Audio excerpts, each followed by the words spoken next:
Dominique Régnier, vous êtes un observateur attentif de la société française. Alors, qu'est-ce que vous inspire l'arrivée comme ça, l'irruption de la Manu? D'abord, c'est ne pas faire un contresens sur ce qui a déterminé l'apparition de la Manu, ce que ça peut signifier. La démographie est le contresens. Et je vous invite à ne pas vous laisser aveugler par le fait démographique pour comprendre ce qui se passe avec l'intention que porte la Manu. La démographie, c'est une cause mécanique qui affecte le marché de l'emploi, mais sans la démographie, la Manu fait sens. Et je crois que c'est là que ça se joue surtout. C'est-à-dire, au fond, la Manu, c'est une intention de régénération. La Manu porte le projet de nouvelle génération et pas simplement l'intention, je dirais, fonctionnelle d'assurer une forme de relève parce qu'il y a des départs. Et qu'au fond, après le départ de ceux qui occupaient un poste, il est assez normal de recruter quelqu'un pour occuper le même poste. Et donc on a des viviers qui sont plus ou moins abondants dans lesquels on peut puiser pour, poste par poste, remplacer ceux qui partent.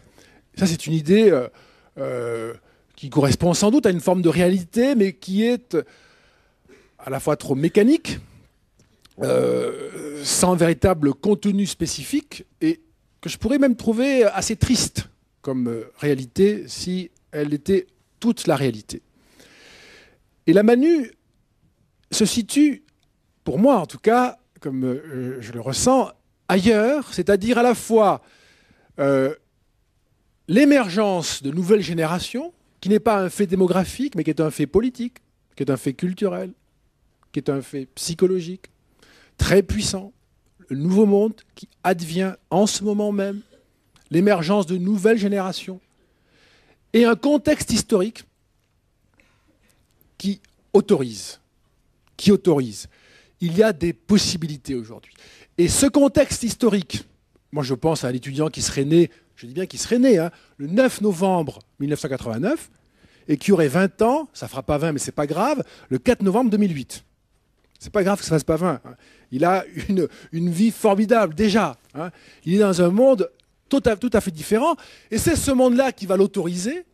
Et autoriser, ça n'est pas parce que le monde veut bien que ces nouvelles générations fassent autrement, c'est parce que ce monde-là est un peu fatigué, ses structures se sont un petit peu usées, et je pourrais dire, mais je ne ferai pas d'autres commentaires de ce type parce que il faudrait être plus long et nous n'avons pas le temps, mais enfin je pourrais dire que le monde autorise parce qu'il ne peut pas faire autrement. Et que le désir d'empêcher est toujours là dans le monde institué. D'ailleurs probablement assez, je dirais, là aussi systémique, que les institutions qui ordonnent n'aient pas spontanément l'idée que sans elles on ferait mieux. Donc il y a un monde qui autorise parce qu'il n'en peut mais, et qui autorise parce qu'il y a des fractures, il y a des interstices, et là vous vous glissez, et moi je vois les nouvelles générations qui se glissent, la Manu qui apparaît, mais qui a l'intention d'utiliser cette opportunité pour faire quelque chose de très, très spécifique.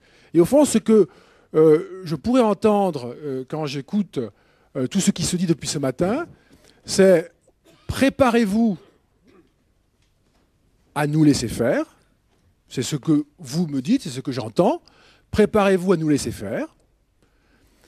Continuez à faire et nous ferons aussi ensemble.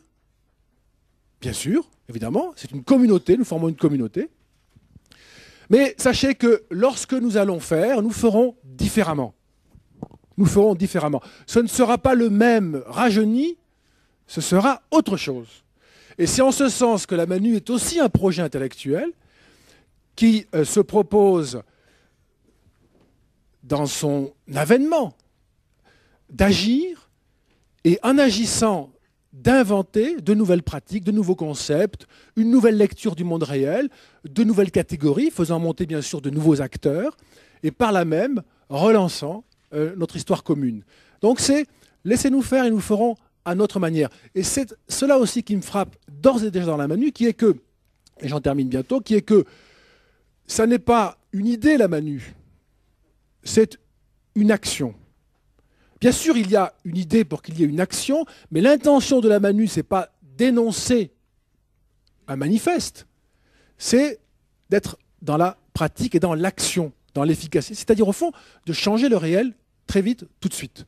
Et là, je trouve que c'est en soi déjà, et nous l'avons dit ce matin, et nous le savons parfaitement, dans l'environnement qu'est la société française, et en particulier l'environnement universitaire, c'est une espèce de révolution, et même elle a un caractère un peu scandaleux, et je vous ai comparé à des pirates à l'abordage, je maintiens ma comparaison.